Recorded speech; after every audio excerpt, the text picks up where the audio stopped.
Hi, everyone. Good afternoon from Alice Springs and good morning, good evening, wherever you are in the world. This is Murray Stewart, your presenter and host, and this is episode 1020 of Blind Magic in Alice Springs.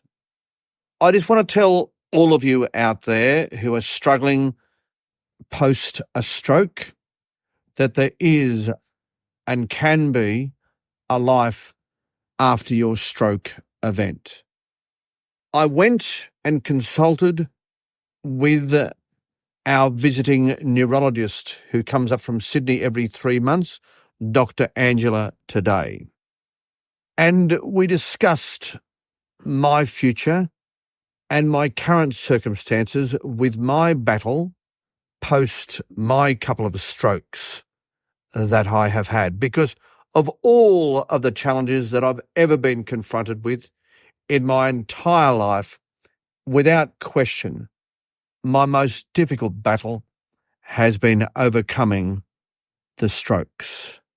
Yes, the aftermath of the strokes has meant that I'm suffering with a lack of spatial awareness, something that's critically important for someone who is totally blind.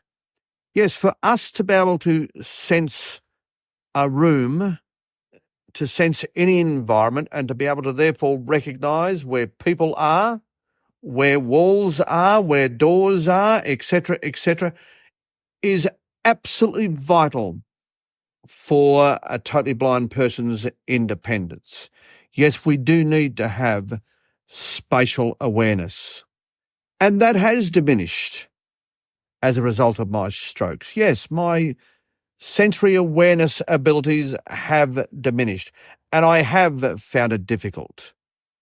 I've discussed with you previously about the fact that I'm an athletics coach, and I can tell you, as previously stated, that the oval that we train on is a very different space for me these days, and so too is the place that I work.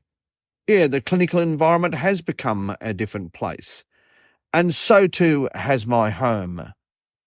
Well, Dr. Angela explained to me today that where the damage has occurred in the parietal region of my brain means that I will battle with this for the rest of my life. I prefer honesty. I prefer the truth. I don't want any lies. So that did not make me sad. It made me understand that I need to continue the battle. And so I told her that everything that I have been doing to make things better, not being afraid to place myself in positions where I do need to discover new spaces, and therefore using the brain's neuroplasticity to hopefully change this circumstance. So what my hope is, and I will discuss this further in an appointment that I will have with her in 3 months' time, is whilst I accept that I will continue to have this challenge for the rest of my life in terms of the spatial awareness, I want to at least stabilise any digression. Yeah, I do. I don't want things to get worse. I can live with the current deficits. I can. I just don't want them to get worse. And at the very least, I want to do everything in my power to ensure that that is so. So I will be asking her at the next appointment that if I continue to utilise the brain's neuroplasticity in ways that may stabilise the spatial awareness, what does she think my chances are effectively? And no matter what she tells me, although I will hold her answer in great respect because she has been honest from day one, and I really cherish her expertise and professionalism, I will absolutely, positively embrace the notion that I truly believe that I can stabilise any possible digression. That's right. That's what I'm going to believe, and so that's what I'm going to do. And if things were to stabilise from what I have, then I would be happy enough. That's right, I would be happy enough. So what have I done today to assist me post-stroke?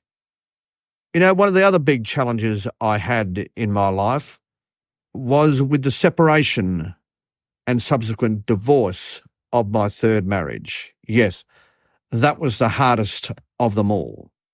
In terms of the 3 divorces that I have been through, that was the hardest of them all. I won't go through the sad and sorry tale.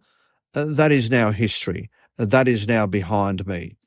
But I do remember at that time that what gave me great comfort and gave me great solace was the fact that I was really determined to ensure that the unit that I found as a recovery zone, the unit that I rented out as a recovery zone when I did need to leave my then family, I wanted to make sure that that was a home, that was a sanctuary from which I could begin my recovery.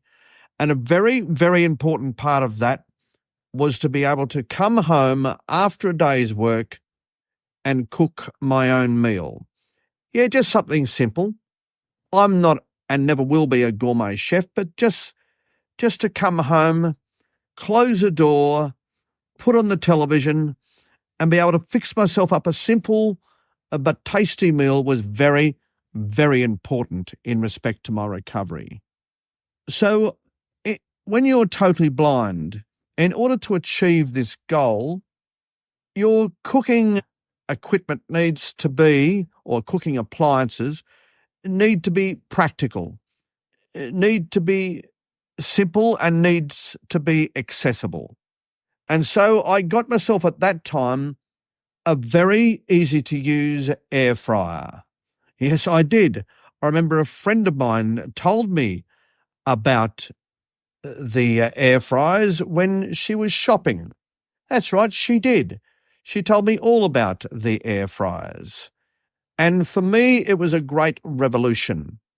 And it was a great mechanism for recovery because, wow, was it wonderful to come home and even in my grief and despair at the time, to be able to make myself a tasty meal was so homely, so comforting, and made me feel so independent. And therefore, I did recover. So that is what I'm doing right now, post my stroke. That's right. In my recovery, I want to return back to those roots of being able to come home, be able to provide myself with a simple meal. Just to smell it cooking and just to eat it is just so damn comforting and so rewarding and makes you feel that you have accomplished something so magnificent. And so today, with my wonderful support worker, Hayley, I went out and purchased another very practical, easy-to-use air fryer, almost a replica of what I had back in those days at the unit post my divorce. So I'm certain now that I will be able to do exactly as I have before, and that's going to make my recovery from the strokes very, very possible. I've come a long way already in terms of my recovery, and today is a huge step forward in ensuring that that recovery can be even more accelerated, if I can put it in that fashion. Yeah, that's right. And along with what I told you about the other day in purchasing that wonderful pair of Ray-Bans, which has updated my appearance, my confidence is on the rise, which ensures that my independence can continue moving forward, which will absolutely ensure that my post-stroke recovery can be maximised. And that's all I want. I really thank Dr. Angela today for telling me the truth about my spatial awareness. And yeah, That's sobering to know that this will be a battle I'll have for the rest of my life, but it's a battle I intend to take on. And if the only thing I achieve is stability of my current circumstance, that will be the platform from which I can continue toward independence. Even if it's only semi-independence, that's wonderful for me.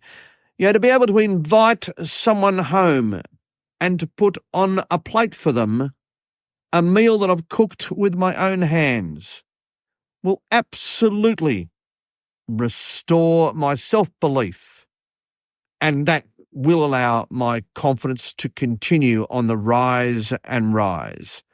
So for all of you out there who are battling post a stroke, I just want you to know that there are little things that you can do in order to, piece by piece, win back the circumstances which you formerly had, pre the stroke.